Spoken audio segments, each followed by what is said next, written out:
Most bankers aren't ready to help you until after their third cup of coffee. But with Central National Bank's after-hours service, you don't have to wait for the bank lobby to open to get help. You can contact us from 6 to 8:30 in the morning or from 5 to 10 in the evening, and we'll connect you to a real, live, local person who can answer questions and fix problems 7 days a week. Bank different. Bank Central. Central National Bank.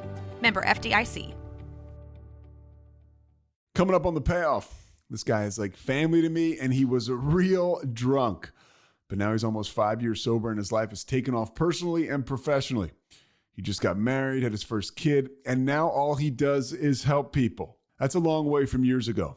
At one point, every morning, Murph told himself he wasn't going to drink, and every night the bottles stacked up. He says that's why he considers the fact that he doesn't want to drink today a miracle. This guy was a great hoops player. He turned down playing a major Division I program because his life was already unmanageable. We've got a real alcoholic on our hands. You're going to love this dude. But first, Big Bro.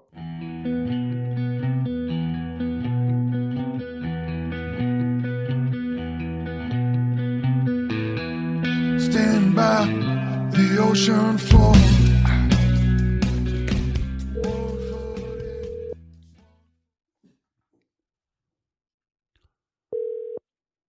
Pete, Murph, what's happening? what's going on, man? Your connection's a little better. First time, long time, buddy. Your connection's a little better than King of All Blacks. Really? Well, it's kind of like you sound like underwater a little bit. All right, hold on. Okay.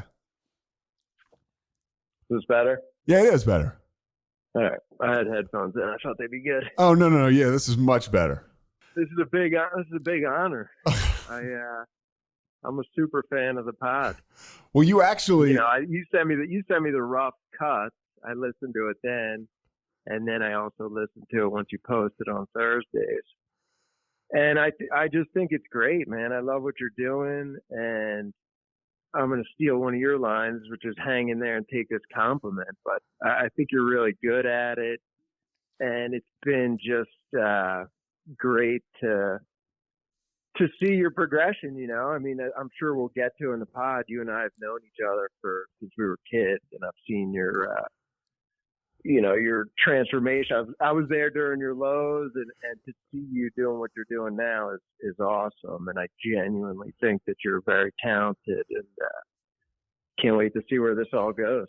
I really do appreciate it because, you were one of the reasons this whole thing kind of got started, pushing me in this direction. And that's kind of, and we'll get to this, right? But that's kind of what sobriety is about, like living in sobriety. It's being able to bounce ideas off people when you think, oh man, there's no way I can do that. And somebody's like, dude, just do it. And yeah, our relationship in particular has been yeah, it has. That's been huge for me.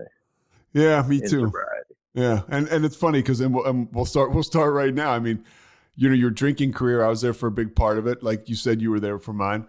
What is your sobriety date? My sobriety date is July 8th, 2016. Coming up on 5 years in July. Had a rough July 4th weekend 4.5 years ago. And, came into the rooms on a Friday.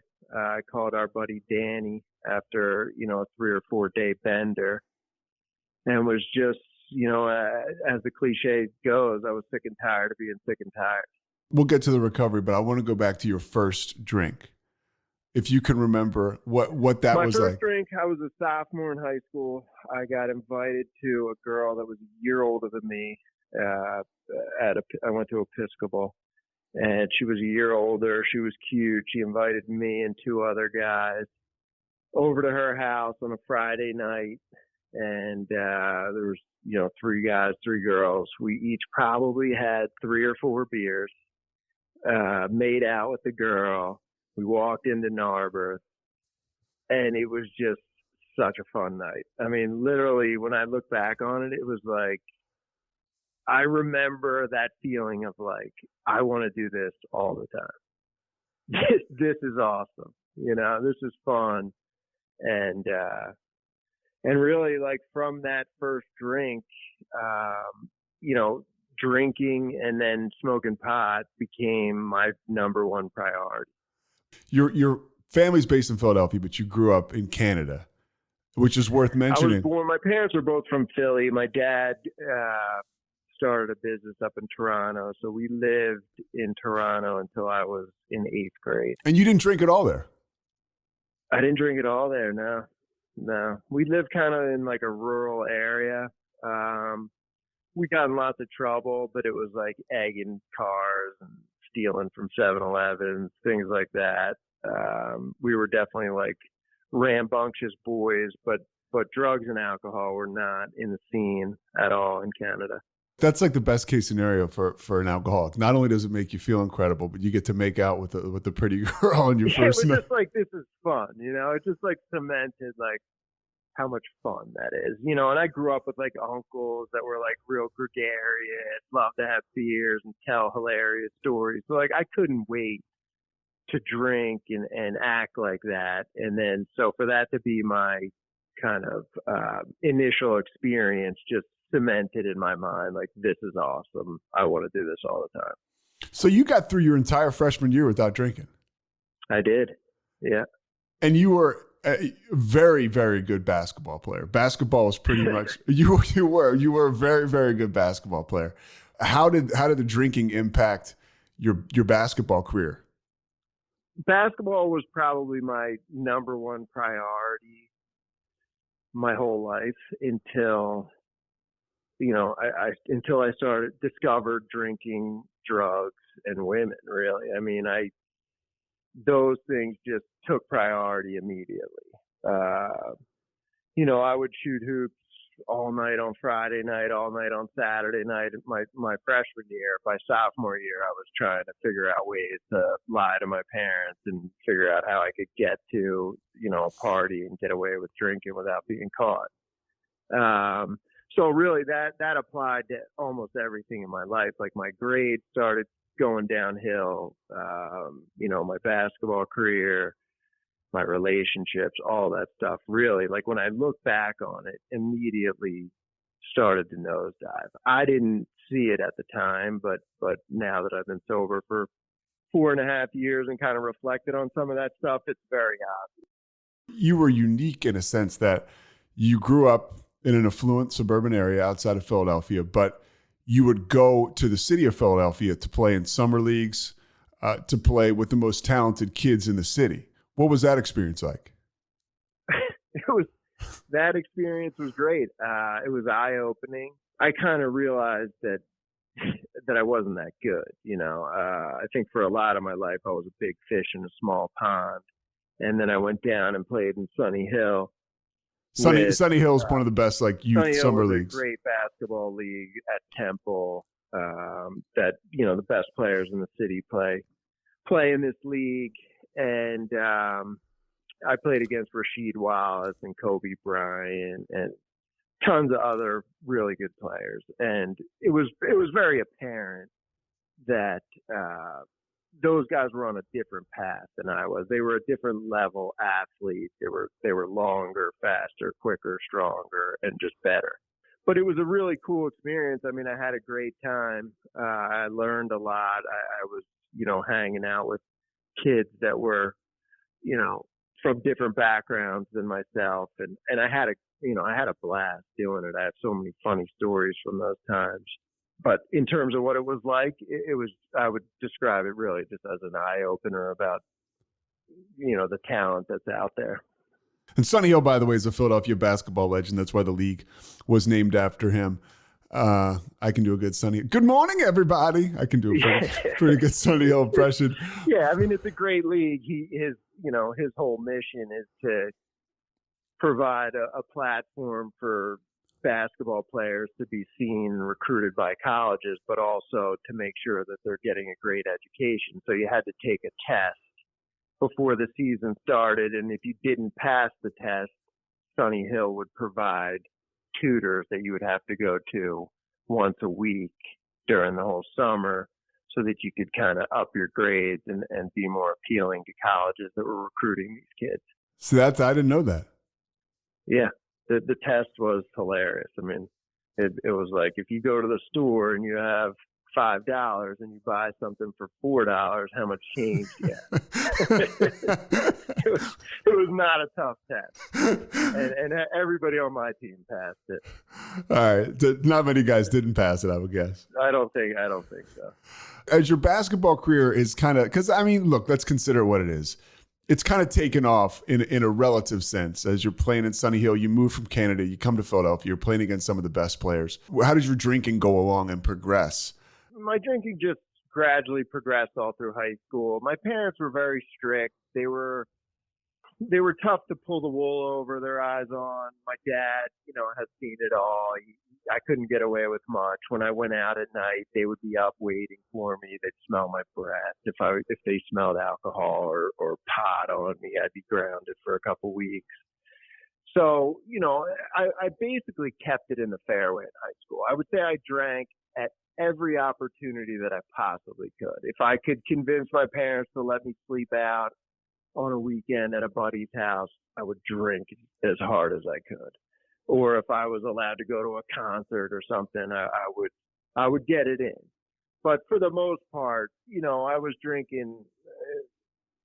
I wasn't drinking very often. When I did drink, I went hard.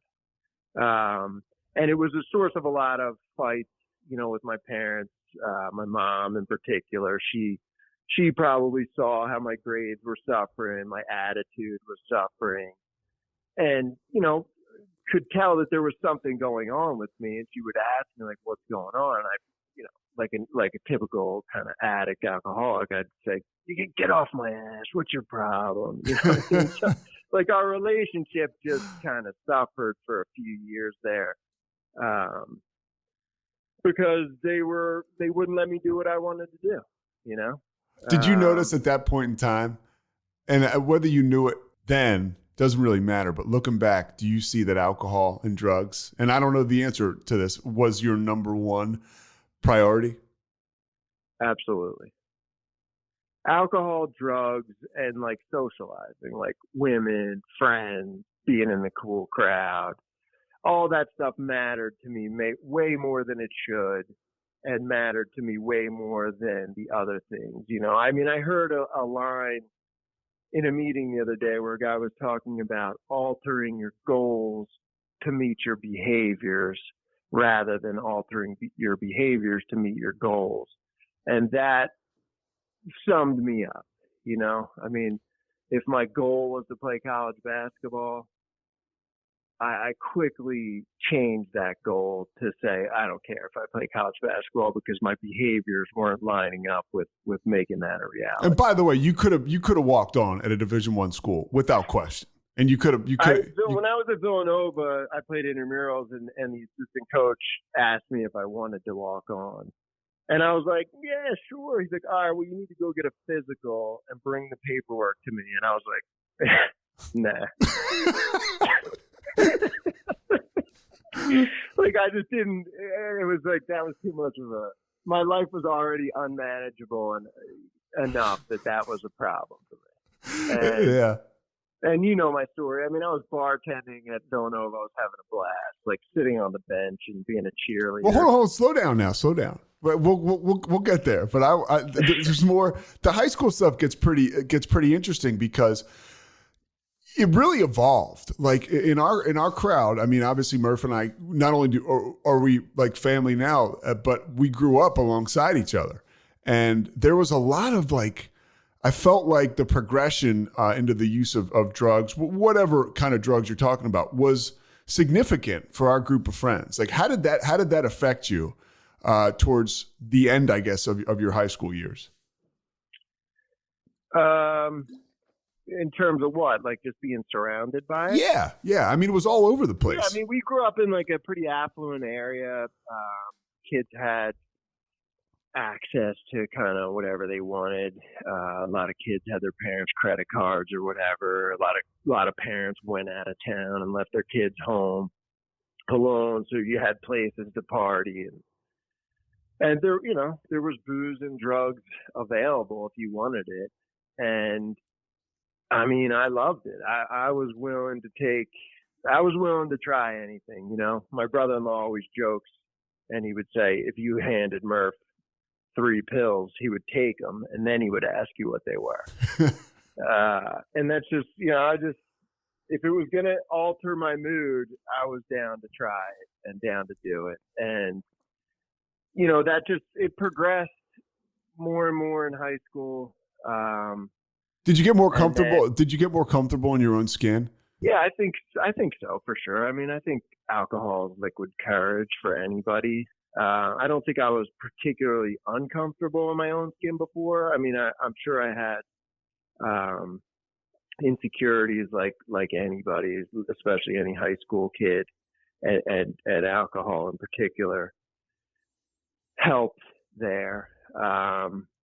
But I don't even, I don't look back and say that's why I did it. I don't look back and say I was so uncomfortable I couldn't talk to anybody or anything. I just loved it. Just was so fun. I wanted to do it. I loved, just that whole party scene. It just seemed exciting to me, and like, why would you want to do anything else? So you're finishing up at Episcopal. You're obviously partying. What does like your college decision look like?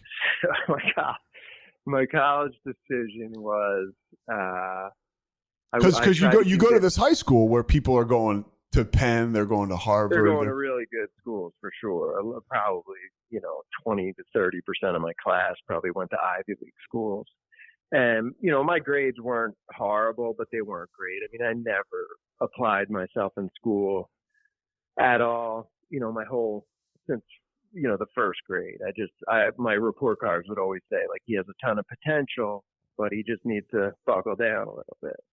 And, in high school, that was especially true. So I tried to convince my parents to let me go to like Arizona State.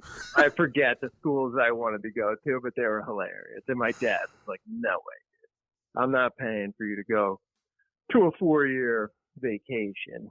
And somehow the University of Massachusetts, I think it was because their basketball team was good at the time. I'll apply there. And I swear to God, I think I applied there because the application was easy. Like that was how I was operating. Because the application was the easiest. Easy. Yeah, like some of the applications you had to write like essays and whatnot. Like I think UMass, you just had to like fill out some multiple choice. I mean, that's literally where my mindset was. Yeah. And so I went to UMass for a semester. I got up there. The classes that I were in, there was like 400 kids in the class. So I was like, this is amazing. I don't have to go. And I basically never went to class. And I got a 0.05. I don't know. It was my GPA was pathetic. I think I failed 4 classes and got a D or a C in one. And I came home, and which was actually a crazy story. If you want me to go into that, yeah. I came home for Christmas break, and my buddy Matt, who was out in Denver at the time, and I decided to go skiing in the Poconos, which was about an hour and a half outside of Philadelphia.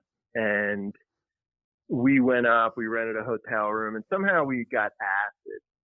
And we ski for the day, and then we take a couple of hits of acid. And we're just hanging out in the hotel room, tripping like a couple weirdos. And all of a sudden, the phone starts ringing. And it's ringing, and we're letting it ring. And this is, by the way, this is no cell phone. This is the hotel room phone. There was no cell phones at the time. So this is the hotel room phone. And we're like, who the hell's calling us? We're tripping. We're not in a good mental place. So finally, I'm like, I got to pick this up, dude. This might be an emergency. So I pick it up, and it's my brother. And he's like, dude, you're in big trouble. Dad's looking for you. And I think he's coming up there. And I guess my brother knew that we had gotten acid. He knew it wasn't going to be pretty if my dad came up.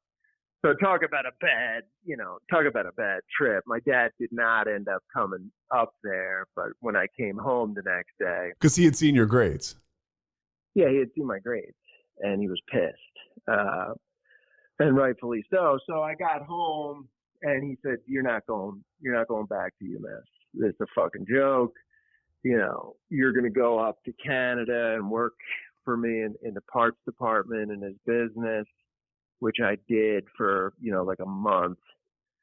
And then I applied to Villanova to go to night school.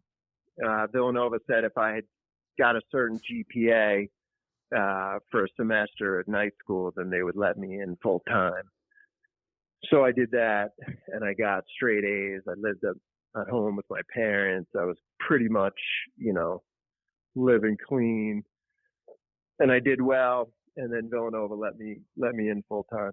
What was your experience like at Villanova? And now we can get into the bartending and stuff like that, because it's pretty interesting. It was, you know, looking back on it, it's such a bummer. I mean, Villanova is such a great school.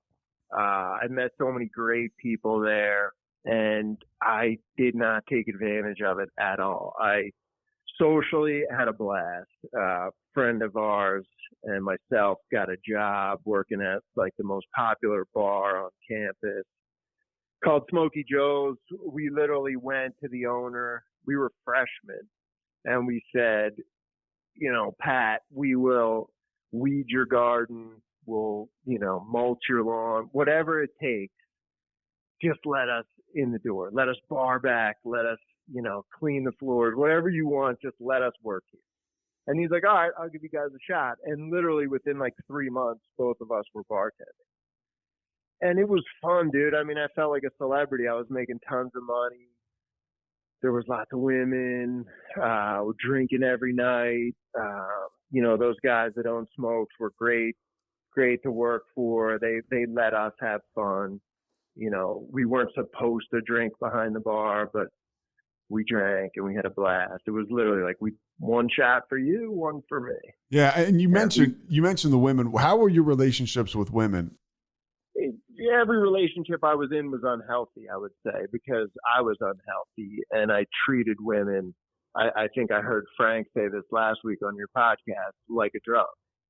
And I totally relate to that. I didn't think about them as human beings or partners or, you know, I just thought about it as like someone I could use basically to get what I wanted. Yeah. And that's not how I was raised. You know, that's not who I was. And, you know, looking back on that, I think that caused me a lot of shame going forward. But certainly at the time, I thought it was, you know, a ton of fun. It was like everything I had ever wanted, basically. This was bartending at Smoky Joe's and having like women fight over me at the bar. Yeah. Like to me, that was heaven. And the ego is like loving it, you know? The ego's out of control. And I think I'm the man at that point. So how does college finish up? Like, take me through those years. So yeah, my college career was a rough time. I just basically never went to class. I got really into pills. Like prescription drugs. Prescription drugs. Like I was taking a lot of speed and a lot of painkillers, and I just wasn't going to class. And you know, my parents, I was lucky enough that they paid for me to go to school, and they would ask me how I was doing every semester, and I'd be like, I'm doing great, you'll see. And then the report card would come and it would be, you know, just barely passing or not passing. And I just couldn't get out of that funk. Like I couldn't do it. I remember having a conversation with my dad after I got one of my report cards, and like he was getting emotional. He literally was like, I don't care if you cheat, just get through school. Like you got to just graduate, dude. And he was like getting emotional, which was not, you know, in his nature. I didn't see that very often. And I remember just like feeling so bad about myself and wanting to change. Like I remember that conversation, and I remember thinking like, I'm going to change. I'm going to do better. I'm going to kick ass in school. And then literally that night being back out, like partying and like sleeping through class. And I had like some weird anxiety. I was so like disorganized and just out of it, that I would like show up to class and they'd be handing out the results of a test that I had missed. And so I had like anxiety. I would drive to school and then turn around and drive home. Like I was all jacked up on speed, and it was not a good scene. So I was like barely scraping by, and it was like my 5th year of school, and I just felt like I couldn't graduate. And once again, my grades were coming in the mail in like a week, and I saw the writing on the wall. I knew that they weren't going to be good, and my parents were going to freak out.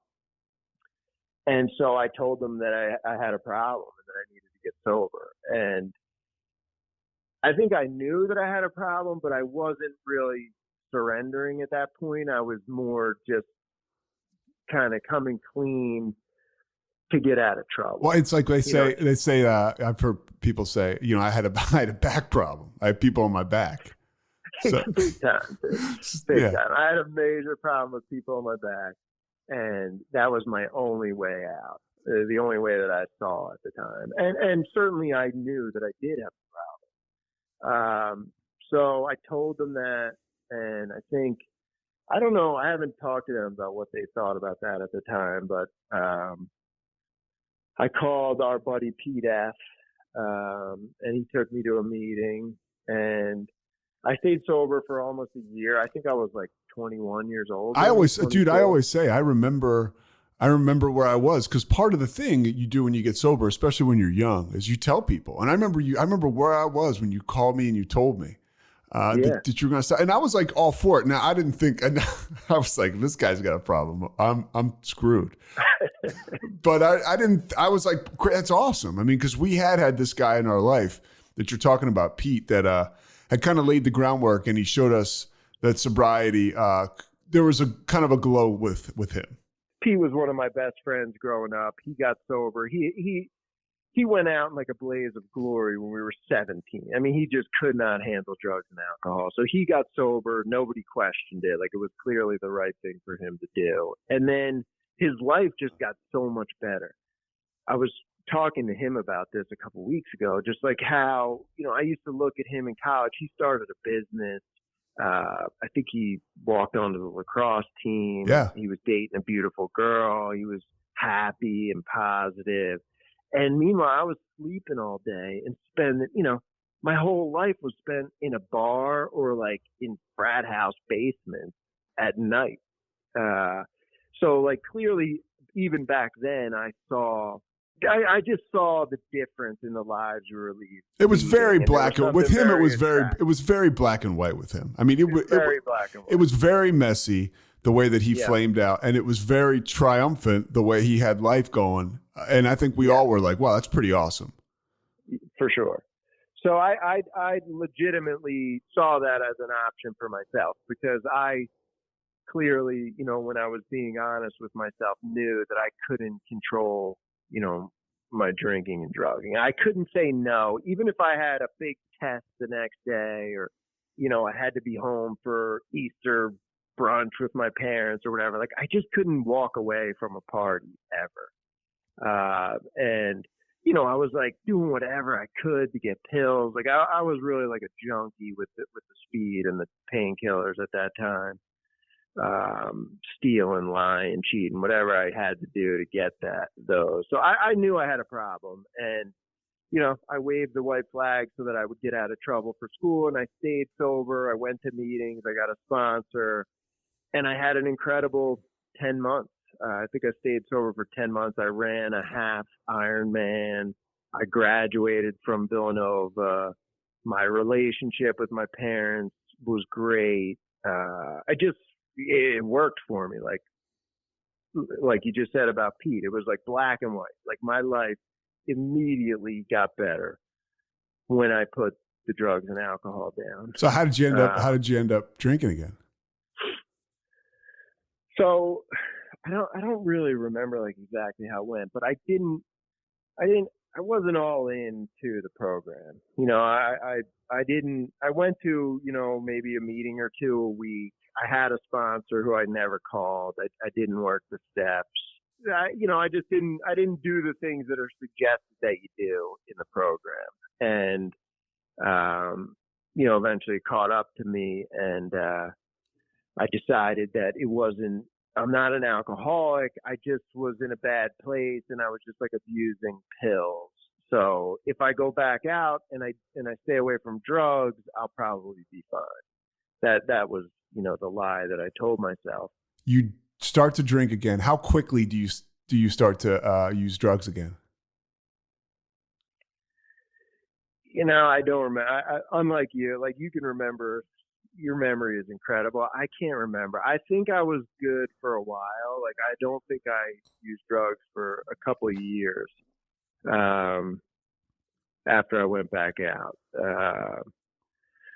I think my drinking pretty immediately was, back to like a binge type of drinking where I didn't drink much during the week, but on the weekends, our crew at that time was all like living down in Manayunk and hanging out. We would go hard Friday night, Saturday night, Sunday fun day, and then kind of recover and lick our wounds during the week.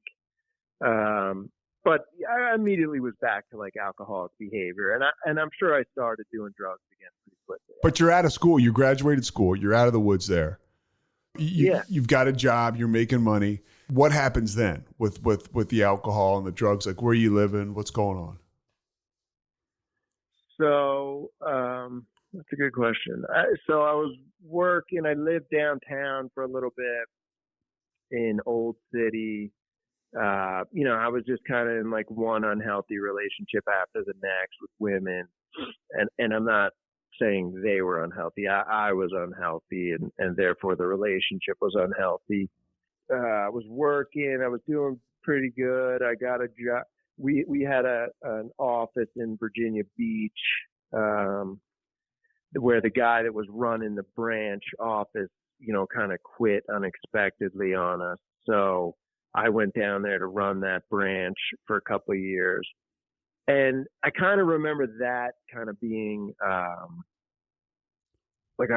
remember really living alcoholically down there. I isolated a lot, and I started drinking by myself. And I was back on like speed pills. I was doing a lot of Adderall, and like ordering. I remember like ordering pills from like China, and getting them FedEx to my office in Virginia Beach. Like normal people don't do that. Normal people don't do that for sure. And just like, I guess that was where maybe I started drinking by myself, because I didn't really know anybody down there. I moved down there, and I would leave work on a Friday and stop at the liquor store and get a bunch of booze, and I'd have a bunch of pills, and I would just, drink during the week. I would go out to like a bar for dinner or something by myself, and maybe, meet people. I met a couple of women down there that I dated, and but I was really going hard in a dark, weird, solo way where I was isolating and drinking and using a lot by myself. And then you come back to Philly, and it's almost like you're back full throttle, because your job moves you back to Philadelphia, and you come back from Virginia Beach, and you're kind of in the same gear you were before you stopped drinking the first time. Yeah. When I got back from Virginia, I was probably like close to 30 years old, and I was partying hard. I was like kind of keeping it in the fairway. I wasn't, it was mostly, like I said, it was like binge drinking on the weekends.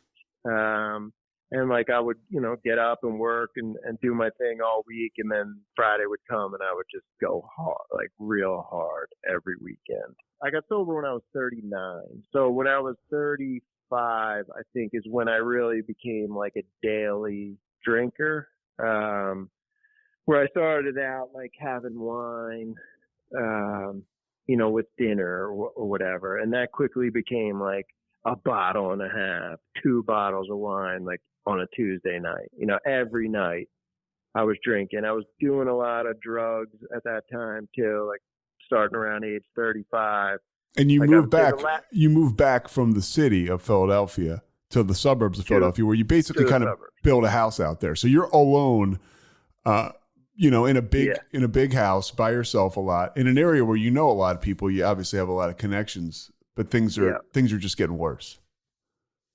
Yeah, things are getting a lot worse. But on paper, and I got to say this because this is an interesting alcoholic. Side note, you were doing a pretty good job of keeping up appearances, making it look like you were doing okay. People didn't know. Well, that's the whole thing, right? I mean, that's how we are. We, we put on such a front, so many lies, so much, our whole lives are spent trying to convince people we're all right so that, our party doesn't come to an end. Yeah. And I certainly was living that way, trying to act like I was okay and hiding everything. I mean, things look great. You're dating beautiful women who honestly kind of they have their stuff together. You did a good job with that. I mean, obviously I was still very close to you. You did a good job with that. Dating women that, were good people, but you were the one that was the toxic part of the relationship, but you didn't seem like a toxic guy at all. Yeah, for sure. I mean, I guess I was able to fool people. I think the women I dated quickly figured it out. That, I wasn't all I was cracked up to be. So a lot of them, and stayed with me, but they, it was the source of a lot of problems in the relationship. Just the way I partied. I was like morally bankrupt and spiritually bankrupt, and I treated most of the women that I dated accordingly. It was dark, I was just living a lie, which I think probably most alcoholics and addicts do. You're just lying about everything and putting on a facade that's just not reality. I got to bring this up. I mean, I got to bring this up because it wouldn't be reality if I didn't. While you're going into this, like maybe somewhat of an abyss, I'm there. I am there. And you were one of the people who kind of helped me realize I was there. One of the people who was like, I was so close to, but then you were just like, didn't want to hang out with me anymore. I mean, tell the story about when I came over to your house. Like, I want you to tell that story. Yeah. So this was like a time when you had been in a very dark place where, I think of you as like one of my like happiest friends. Like when we were young, you were like super popular, great football player. Everybody loved you. You were always like joking and laughing. And then as your disease progressed, you became like kind of dark and moody and just like we joke about, you'd steal $20 and then help me look for it. Yeah. And, we had gotten to a point where like we weren't hanging out, we weren't talking that much. And then you had started calling me, telling me you were doing better. I think you had tried getting sober a few times and you were doing better. And we started to reconnect a little bit. And I was having people over for a Phillies playoff game. It was October 1st. It was a month. It was a little bit more than a month before I went to rehab. What year was this? It was 2011. 2011, yeah. So this was funny. Let me back up a little bit. I play a sport called squash downtown at a club called the Racket Club, which is kind of like a fancy type club in the city where they play this sport called squash that I love. And the pro at the club is a good buddy of mine. And he had asked me if I was willing to host a college squash team for the weekend who were in town for a tournament. And I said, yeah, no, I would love to. No problem. I have extra rooms in my house. Be happy to do it.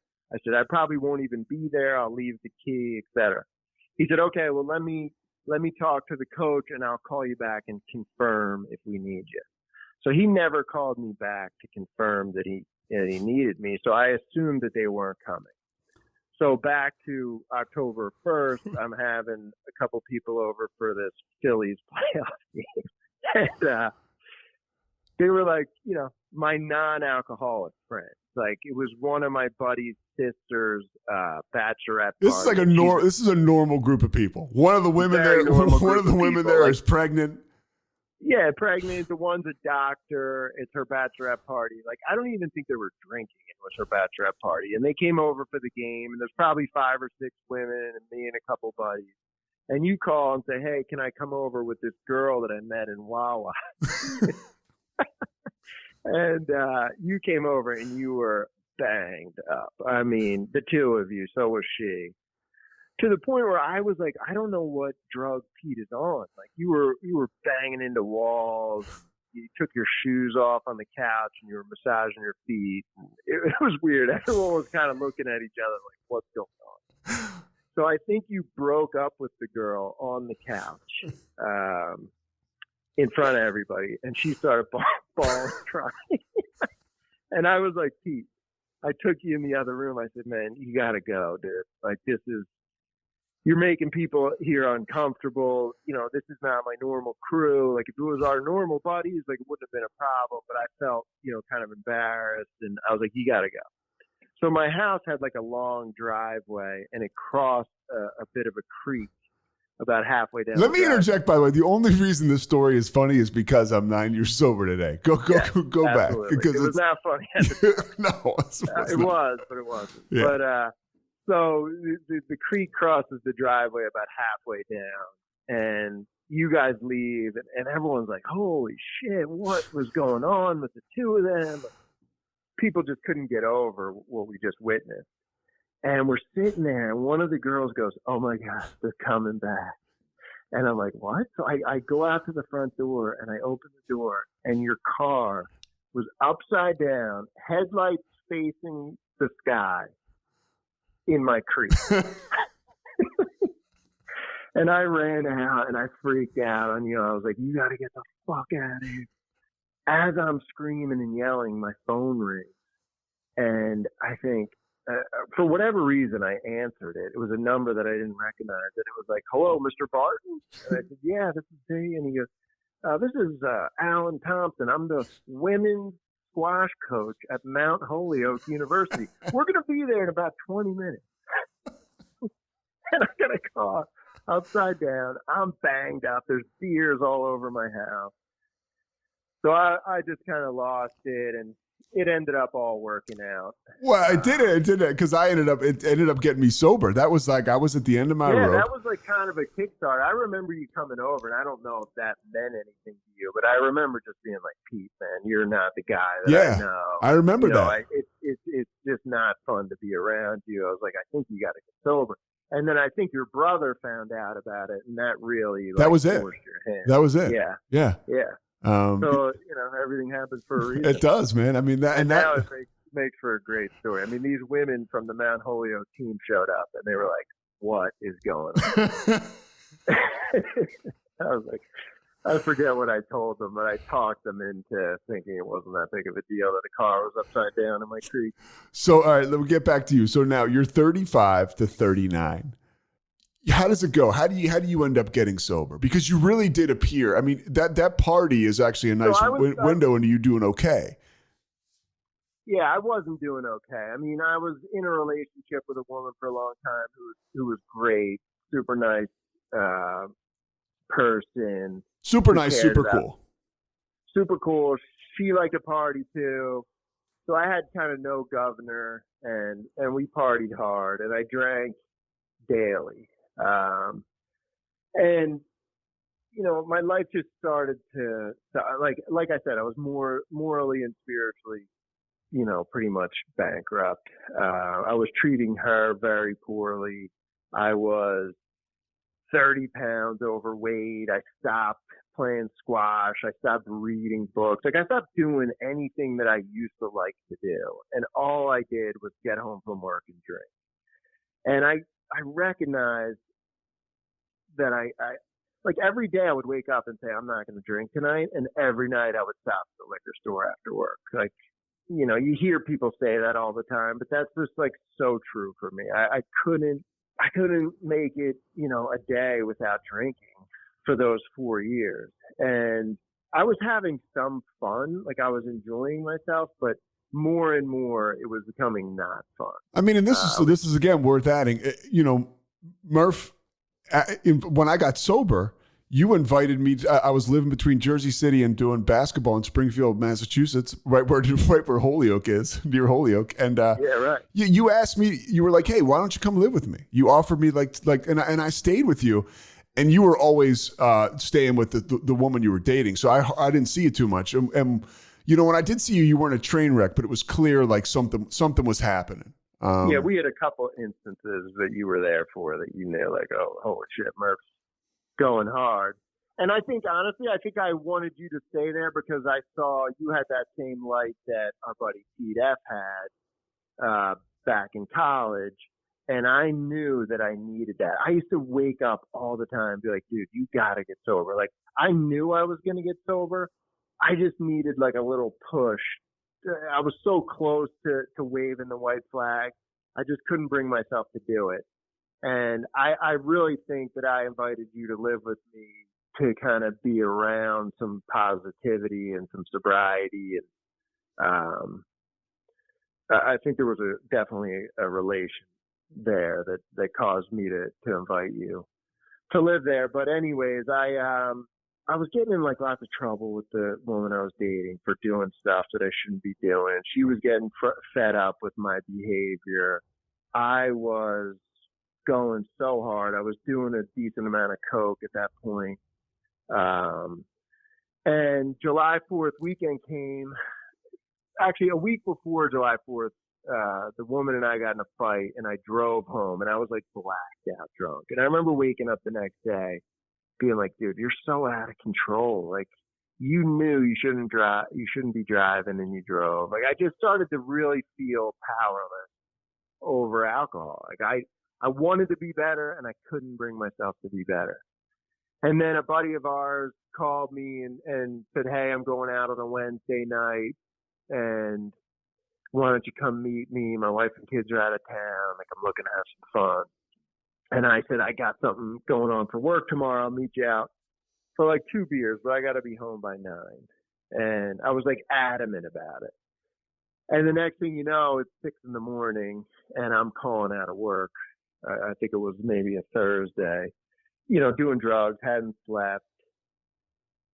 Didn't even call out of work, just didn't show up. And then like called my dealer, did the same thing again Thursday. And Friday morning came around, and I had enough. I was sick and tired of being sick and tired. And I called our buddy Danny, and I told him that I needed to go to a meeting. And he was like, well, it's a coincidence because I'm going to see a really good buddy of mine speak tonight at St. Joe's University, so I'll pick you up. Actually, he didn't pick me up. I met him there. And I went to a meeting, and the guy, I related to everything he said. And I remember having like a tremendous feeling of relief that I didn't have to, live the way I was living anymore. How does your life start to progress like in early sobriety? How does it change? What are you doing differently? I think like it immediately started getting better. Those first couple months were tough. There were certainly times when I questioned whether I was, doing the right thing, whether I wanted to be sober. I remember driving over the Walt Whitman Bridge on like a Friday in the summertime, and there was a billboard advertising Miller Lite, which I never even drank, but it was like a summer Friday, and I was looking at that billboard, and I was like, what am I doing? Like, there's no way I can live sober for the rest of my life. Like, I'm never going to get to like go down the shore and have a bunch of beers and have a good time. And there was many moments like that in the first, 6 months. But I had a great support system around me, you and Pete and Danny and other guys that I met in the program. And Scott, our buddy Scott, who was a big help to me early too. And I just went to a ton of meetings, and you and I spoke on the phone every day.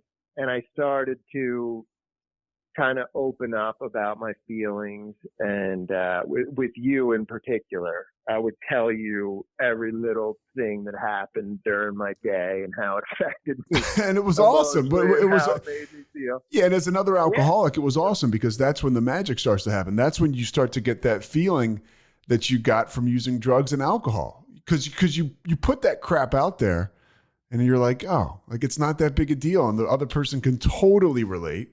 Absolutely. And that's the stuff in early sobriety. You're just you're just a raw nerve.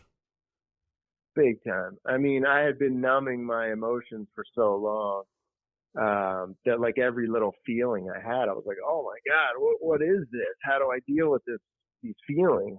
And it was tough. I remember Scott telling me early on. I mean, he told me so much good stuff early on. But one of the things he told me was a problem. Like, you got to talk to me. You got to be honest with me, because a problem shared is a problem halved. And that kind of stuck out to me. Like a problem cut in half. Cut in half, yes. And that turned out to be true for me, because a lot of times I would call you and tell you this thing that felt like a huge deal to me. And then as it came out of my mouth, I was like, oh my God, nothing. Yeah. Like, I can get through this. And I went to a ton of meetings. I kind of went in with a bit of a bad attitude, I would say, where I thought, I'll give this a try, but I'm not going to hang out with these people. I'm not, into the God thing. I'm not into the big book or any of this other stuff, but I'll go to meetings. And, just by going to meetings, I basically started to get that stuff, I guess, by osmosis. I started to make friends in the rooms, and I started to, get in service a little bit, chair meetings and do some other things that helped. And how important was all that stuff? Like the service aspect of it? The service aspect was huge, because when I first started, and when we're talking about service, we're talking about you make coffee at a meeting. If you set up the chairs or you clean the chairs up afterwards, or you chair a meeting. Which means, by the way, you got to get there on time, and you got to get there early. Yeah, early, and you got to leave and talk to people. Exactly. And you leave a bit late, and really, like, that's where the magic happens, I think. Because when I first started, I would show up a minute late and leave a minute early and not talk to anybody. And then as I started doing that kind of stuff, I started to meet people and really make friends. And I think it gives you some accountability. Like, if you don't show up or, for a week or something, somebody might call you and see how you're doing. But really just getting to know the people in the group and realizing that they're all awesome people, and started making friends. People started asking me to tell my story for them. And, it just kind of snowballed into becoming very involved in the group. When do you think it changed for you? A guy named Sonny, when I lived in Louisiana, always told the story of, he asked his sponsor, like, this guy'd been sober forever. So maybe 40 years ago, he asked his sponsor, how long do I have to go to meetings? Till you want to. Right. Do you remember there was a point when you wanted to go, or you started to really enjoy recovery? I think that was pretty quick for me. I loved meetings. You used to say it's the best ticket in town. And I agreed. Like, I really liked it. Every time I would go, I would hear like some story that I would say is like inspirational or filled with hope. You'd see people that had these like crazy stories, and now we're living these like happy, great lives. And it was just, they were entertaining, number one. And they were inspirational, number two. And they just kind of gave me a perspective change that, like, whatever I'm dealing with is not that bad. Like, these people got through what they had to get through. Like, I can get through, my little bullshit problems. And like what we were saying before, when I was in early sobriety, kind of like the emotions and just, I call it being in my own head, thinking about myself, that kind of like self-centered fear that I was dealing with 24 hours a day in early sobriety. Like, going to a meeting kind of gave me like a reprieve for like an hour. It got me out of myself. So I like that. Like, I kind of quickly realized that that's what meetings did for me at that time. Like, I really, it was like black and white. Like, I felt better walking out of a meeting every time. So I went to a ton of meetings because I want to feel good all the time, Yeah. And they just worked for me, and I liked them. So I'm lucky, because I know a lot of people struggle with comparing themselves out. You know, I've tried to help some guys that don't get it, and one of the excuses that they say is that I just don't relate to these guys. There's a homeless guy in there, or whatever. And I never had that problem. Like, even if it was a homeless guy sharing and he was talking about how he felt about drugs and alcohol, I typically related to something that came out of his mouth. And I just didn't try to compare myself out of the rooms. Because that's bullshit when you're doing that. It is. Yeah, it is bullshit. So what do you tell the new guys that say that? Basically, that it's bullshit. It's you know, your alcoholism trying to give you an excuse to walk away. That's exactly what it is. Because I know from my experience, I did it for so long. And a lot of the new guys that I help kind of come from similar backgrounds that I do. And I just try to remind them, like, hey, dude, if you grew up in a different environment, you know, maybe without a dad or without, you might be that guy too. Like, yeah. Just because you weren't homeless, that's not all because of you. That might be your family might have been propping you up and keeping you in the fairway. So I'm sure you can relate a lot more to what these people are saying than you think you can. And most guys know that is the truth. What kind of stuff do you try to do? Like, did you do and do you do, like, just to stay in gratitude, to get that perspective shift, like outside of meetings? Because that's hard. I mean, it's something that I struggle with. That's a good question. I mean, number one is I make a lot of meetings. Number two, I sponsor a decent amount of guys. I have worked the steps too. I have a sponsor. I've worked the steps. That helped me a lot get to that point of gratitude. But like trying to be of service to new guys kind of keeps it green for me, reminds me what it was like, reminds me of how good my life is now, because I see guys come in and, man, it seems like they're in such a deep hole. And even like I'll think, how the hell is this guy going to get out of this hole? And I'll tell you what, it's like 100%. Like, in my experience, the guys that stick around and take the suggestions that you give them, no matter what they come in, the problems they come in with, if you run into them again like a year or two later, like, they're doing great. And they've kind of fixed the problems that were happening in their life. And like that clearly happened for me. I mean, my life is so much better since I got sober. And it just reminds me of that, you know? I mean, there's guys. It's easy to get caught up in the grind of day-to-day life. Like, when I'm not getting what I want, or this isn't going my way, or I wish I had this. But then if I'm, you know, going to meetings and talking to new guys, it just reminds me like where I was and how much I do have today, you know, 4.5 years sober. I mean, there's living, breathing examples of this. Like, there's a Zoom meeting that you and I are on, and there's guys that you literally talk to. Now they're on this meeting. You know, you met them, and I know that, I know them through you. And these guys are like on fire, and they're like, you know, they're guys who I really respect. And it started with a conversation with you after a meeting. And it's like, that's kind of what this whole thing is about. You know, it's like we say, if a guy is in a meeting and he goes out to drink, it's like, I would bet my life savings that the guy is going to be a complete failure. If he doesn't drink, I'd bet my complete life savings that the person's going to be fulfilled and successful in their own right. Big time. I would bet against anyone who's an alcoholic. If they're drinking, I'm betting against them. It's going to catch up to them eventually. Their life is going to fall apart. And, you know, anyone, in my opinion, who's working the program and doing the things that you're taught in there, I would bet on. I mean, it's just the message, the values of the program are just, they're so good that, you know, the people that I have run into and encountered, like, it just, everybody's life gets better. We got a little more time, but I want to ask you a few more things. You know, your relationships with your family, how has that changed? I mean, it's just gotten so much better. It's like night and day, really. Like, I had such a great relationship with my parents, which I always my relationship with my parents was never that bad, but it was a grind for a certain number of years. I used to try to avoid them because I knew, they didn't want me living the way I was living.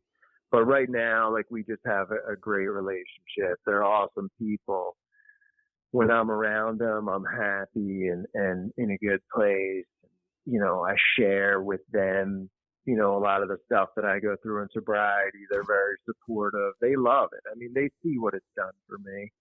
My brother and sister. My brother, I remember when I got sober, he was like, "Dude, it's so nice to like have you back. Like, you used to be so unreliable. I'd call you, you'd never answer the phone, or we'd be supposed to play golf and I would cancel at the last minute. Like, little things like that. My brother and I have always been close, very close, but like even he saw the change like almost immediately. And my sister, same deal. Like, that kind of stuff has been great. How much bigger has your life gotten? I mean, you talked about this guy who was alone by himself. Dude, at the end of my drinking, my life was so small, right? Like, all I wanted to do was drink by myself because I could drink the way I wanted to drink. I was in my house. Like, the ideal weekend for me was to go home from work on a Friday and not leave till Monday, not talk to anyone, not take any calls, like just get weird by myself. And, I just had a baby girl. I got married in June. You got a beautiful wife. You got a beautiful daughter, Beautiful wife who, like, I just really respect, and we're having a great time together. And, she's cool and fun. And we have, like, a very healthy relationship. And we had a baby girl 3 months ago, and that's been phenomenal. And I'm just, like, so excited to be, like, a sober dad. Because I know that I wouldn't have been the type of dad that I would have wanted to be if I was drinking. Like, there's just no way that I could do what I was doing and be like a positive influence in a child's life. And now, like, I just can't wait till she like gets bigger and starts walking and talking and all that kind of stuff, So yeah, my life is just like it's like a 180 for the better. I don't think there's been one thing about getting sober that I would say is a negative. Like, I don't even miss drinking. That's the crazy thing. Like, you could have never convinced me of that 4.5 years ago. I don't feel like I'm missing out on anything by not drinking. Like, I can still be social. I just, that is the miracle of getting sober for me. I almost never think about drinking. Yeah, I mean, it's crazy. Do you have that experience? Yeah, I mean, I remember when I was like, and it took a little bit. I was probably 1.5 years sober, and I was probably hanging out with some of you guys who were drinking around me, and I was probably started to connect with females again, with confidence, or I would cut through my fears rather than let them chase me off. And I remember I was hanging out with a bunch of you guys once, and you guys were drinking, you were still drinking, and I remember being like, I'm having so much fun. And I don't want to drink. And like, that was like this huge gust of self-esteem. And I certainly didn't have it when I was drinking because, I'm so insecure at certain times. I would just drink till I felt confident. And on top of the fact that what you talked about is, I just got the shit. I got the ism.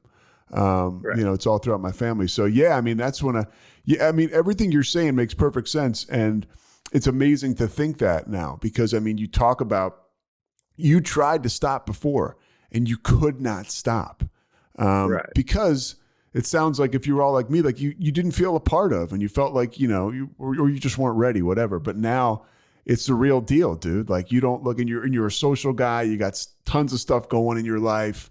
It's magical. It is. And one of the things, I mean, they talk about in the program, they say like a life beyond your wildest dreams. And, when I came in, they say if you stay sober and work the steps and do all that, you'll have a life beyond your wildest dreams. And I remember coming in and thinking like, whatever, like they're just trying to sell this program to me, but I'll go along with it. But like, what is going to happen that's going to be beyond all of my wildest dreams? Like, I thought that was bullshit and like a sales pitch. But like, really, that has been true for me. And one of the things you just said was like yourself, as you were had high self-esteem. And I think that's a huge part of it that's beyond my wildest dreams. And I think it's like as simple as, if you want self-esteem, like, do esteemable things, like such a simple idea, but something that never occurred to me when I was drinking. Like, stop doing shit you're ashamed of, and maybe you'll start feeling good about yourself. I needed to, my parents taught me that, but I never got it. And I needed the program to kind of walk me through that in a very like basic way. And that has come true. I mean, I would say my self-esteem is just so much better since I got sober. And that has led to, a life beyond my wildest dreams. What does untreated alcoholism look like for you? Like on a day-to-day now? So yeah, I mean, that's the battle, right? Like, I'm constantly trying to work the program to avoid that untreated alcoholism. Like, it's a daily reprieve for me.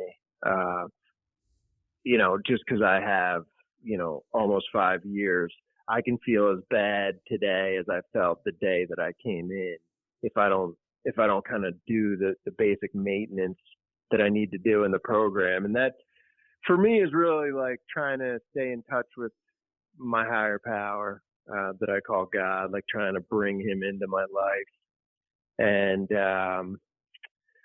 trying to stay in touch with other alcoholics. I mean, I pretty much talk to 5-6 alcoholics a day. I hit at least 4 meetings a week. And if I don't, I lose that perspective that we talked about. I lose that feeling of gratitude. I can have 99% of my life going great, but I'll focus on that 1% that's not, the way I want it to be. So, and I can, if I don't go to meetings, like, I can start thinking that drinking looks good to me again. When I get away from it, I can quickly forget the way I felt on July 7th, 2016, and think I wasn't that bad. I'm not as bad as these guys were, I can convince myself of that. So I don't know if I answered that question. Yeah, you did. You did a hell of a job too. What do you tell people that are like on the fence about drinking? I mean, if I was talking to somebody, I would basically tell them my story, and I would tell them, what it's been like since I got sober, and how much better things have gotten. And I would tell people to give it a shot. I mean, it's the best thing that's ever happened to me by far. I scratched and clawed for so long to hang on to this lifestyle that I was living. And I had really, like, when I look back, I had no joy. I was just like numb all the time. I was just drinking. It was a sad place at the end. And it just amazes me how hard I clung to that, and then once I finally let go and kind of got swept up into sobriety, just everything has gotten better. I like get up early in the morning and like the sunrise looks good, or the birds chirping, or I go out and hit balls at 6 a.m. Hit golf balls. I just hit golf balls. I love it. Every day before I got sober, I was waking up feeling like I had, I should go to the hospital. I felt so bad, just sitting in the shower being like, God, please just like get me through today. Like, how am I going to get through today? Like, it was like a chore to get through the day. Well, you and I have set an alarm clock. And now you what? I don't set an alarm clock. Yeah. Like, I just get up and I'm like ready to go and I feel good. Well, we've said before when, because it's so true. If I were to wake up today the way that I felt waking up when I was drinking, I'd call 911. And I felt that way every day. Yeah. Yeah. Every day. It was like totally normal for me to basically feel sick. Yeah. It's just no way to live. And I don't, the thing that you learn when you get some time in sobriety is just like, somebody told me this, like, early on. Like, life is this beautiful thing that you're supposed to experience. Like, there's ups and downs, but you're supposed to be there for the whole thing and experience it. Like, you're only here for a short amount of time. And I wasn't experiencing any of it, dude. I was just numbing myself out. And now I am. And, I get through it, and it's not always easy, but I have people like yourself and tons of other friends that I've made in the program to help me during tough times. Like, the fears or the things you have to go through in life that are tough, life on life's terms. I have like a support system to allow me to face life and do it in like a dignified way. Yeah, and you do a hell of a job. Whoever knew, Murph, you could be such a softie and talk about your feelings for an hour and almost 15 minutes. Anything else? No, I think that's it. We gotta let Mike go home now. So I'll talk to you tomorrow, bro. Great job. Buddy. See ya. Thanks so much for listening to the Payoff with Pete. Once again, I'm Pete Souza. And of course, we are part of the Rogue Media Network. All kinds of good podcasts you can find at roguemedianetwork.com. And of course, you can find this podcast and all those other ones wherever you get your podcasts, iTunes, Spotify, other spots like that.